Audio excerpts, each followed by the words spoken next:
मनसा गांव में एक लोहार राम गोपाल रहता था। उसका एक भरपूर परिवार था, जिसका लालन पालन करने के लिए उसे कई बार दिन रात काम करना पड़ता था। रोज की तरह आज भी काम पर जाने से पहले राम गोपाल ने अपना खाने का डिब्बा बांधने के लिए अपनी पत्नी से कहा।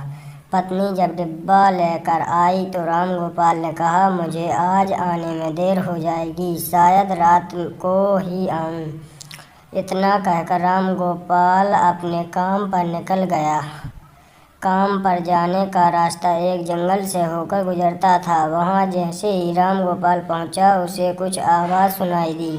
जैसे ही राम गोपाल कुछ पास गया तो उसने देखा कि एक साधु भगवान का मंत्र जपने के साथ ही हंस रहा है। हैरान होकर राम गोपाल ने पूछा, आप ठीक हैं?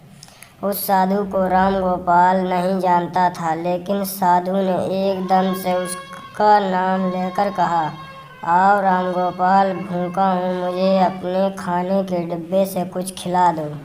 बाबा ने अपना नाम सुनकर राम गोपाल हैरान था, लेकिन उसने कोई सवाल नहीं किया और सीधा अपना खाने का डिब्बा निकालकर उन्हें दे दिया।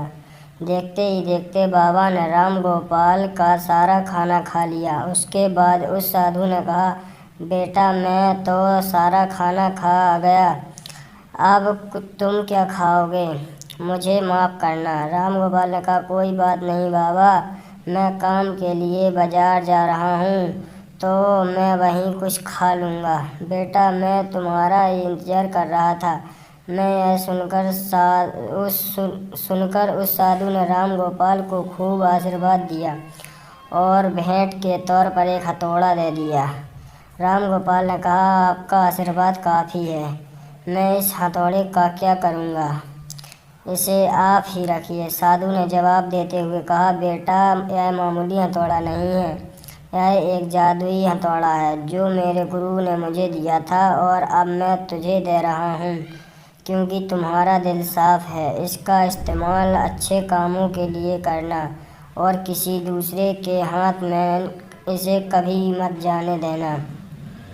इतना कहकर वह बाबा वहाँ से अदृश्य हो गए।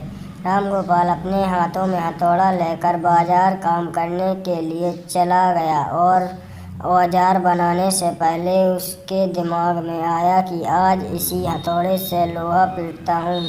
जैसे ही उसने लोहे पर हथौड़े से चोट मारी, वो आप मिलेंगे अगले वीडियो में। धन्यवाद।